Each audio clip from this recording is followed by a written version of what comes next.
And we're joined now by Franklin Marshall coach John Troxell and Ryan Young. Coach, the Diplomats are just 3 victories shy of becoming only the 8th Division III team in all of Division III to have 600 career wins all time as a program.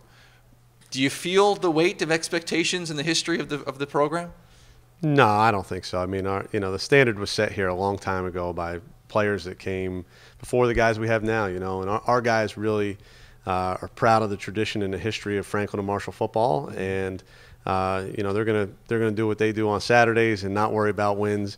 We talk all the time about taking one at a time. We're looking forward to Lebanon Valley College, on September 6th.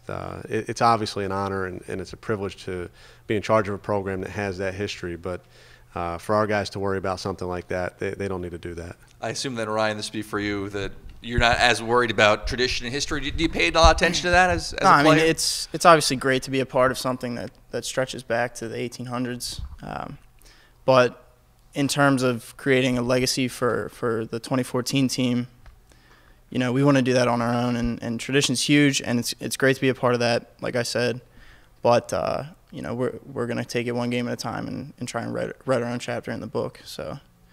Coach, you got 6 starters back from an offense that averaged 31 points a game, over 400 yards per game last season, except you're missing a quarterback.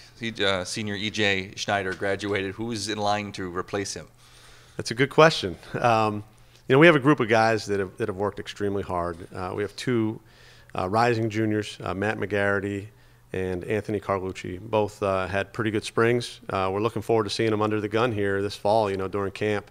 We're also bringing in a few freshmen that are going to challenge too. So when we get to the end of camp, we'll have a guy that'll be ready, a guy that'll lead this team.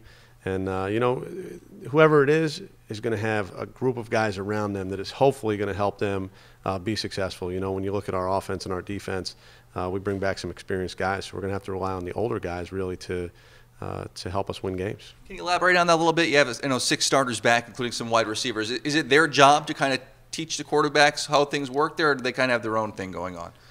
No, I mean, it is. It's part of being an older guy, of taking the younger guys under your wing, and we're going to have some young guys playing for us on both sides of the ball.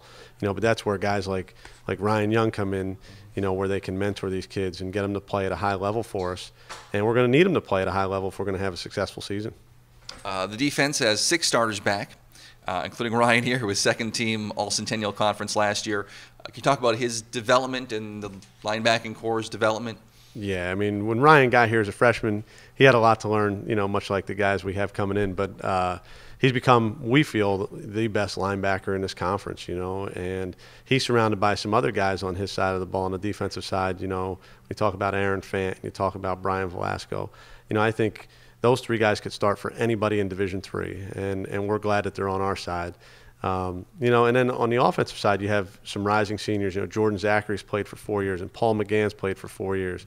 You got Frank Seitz and Riding the Tovik back in the O-line. So we have some experience. We have some guys that have really produced, over the last couple of years, and we're real excited about what they're going to do as seniors.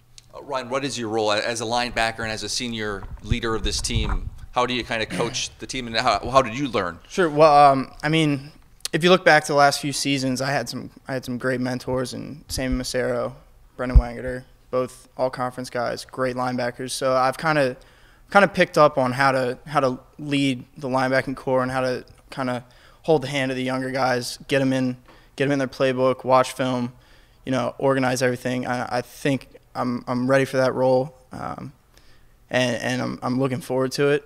It'll be nice to finally be able to step into that role as the most senior linebacker, and I'm looking forward to it.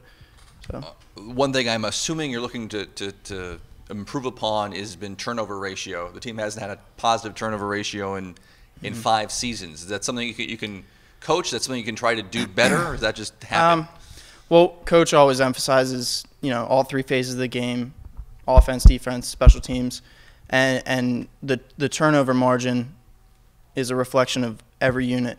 So defensively, at least, we're going to do our job, assignment football, play the best we can, and that'll take care of itself. But if you look at the past 5 years or so, we've made a bowl game 4 of the last 5 years. So if you want to look at stats and everything, they don't tell the whole picture. And I really look forward to if that stat is us being positive, fine. But what's really important is having the best season we can and playing the best football we can. So. Coach, is that something you worry about, or is that just kind of a side effect of the way you play? No, I mean, it's something you definitely worry about as a coach. I mean, we have to definitely improve on our turnover ratio. We have to improve, I was saying to Ryan earlier, we gave up 34 first downs by penalty last year, and those are things, the underlying things that sometimes cost you in games. So, offensively, we definitely have to protect the ball better, and defensively, we got to take it away and again, and make it a team game, But again, I think, like Ryan said, the ultimate goal is to win. And I think our kids are committed to each other. I think they play for each other. And when things do go bad, I think, as Ryan said, making the postseason the last 4 years, when things did go bad in a turnover situation, if we turned it over as an offense, our defense was right there to have their back. So I think the kids learned a lot from it. But we can always improve on those things. I want to point out a couple guys specifically on defense. Senior cornerback Aaron Fant. Yep. Fant, preseason first-team All-American, and a safety, Brian Vlasco, first-team All-Conference. What makes them such good players?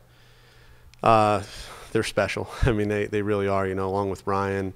When they came in, we expected big things out of them, and all they did was work harder and harder to become the best. And that doesn't mean as freshmen they were great, but I think over time they committed themselves to becoming great. And like I said, I think all three of those guys could play for anybody in this country, and that's going to help us. I mean, our back end is a pretty experienced group. Our defensive front is coming back. And then with Ryan in the middle, we're going to rely on him to make a lot of plays. I mean, I think defensively, we should be in pretty good shape if we stay healthy. And goals for the year as a team? What are you guys looking to do? Every coach has done this so far. They've always passed to the player first to talk about their goals. Goals for the year, obviously win, number one. Come in, take it day by day, work hard. Nothing comes easy, and anything worth doing is worth working for. So, the ultimate goal is to finish at the top of this conference, make the playoffs, make a run, and I'm sure that's everybody's goal. So, it is what it is, and we're just looking forward to the year, I think. Coach, what are your goals for this season? It's always to win. I think there's some monumental things that are going to happen this year. Obviously, getting to number 600 is big for our program. Keeping the Conestoga wagon is always a big goal of ours. And then, there's going to be a special one at the end of the year playing number 100 against Gettysburg, and the series is tied 47, and 6. So making sure that we stay on top of that series is also a big goal of ours. But, really it's about making sure it's fun for the kids. Again, I think we've gotten to a point where we don't worry about wins and losses as much as we do about what we're doing on the field. And if we do that, things take care of themselves on the other end. So we're looking at having a lot of fun. Coach, thank you very much for joining us. Thank you. Thank Appreciate you so much, it. Ryan. Good luck this year.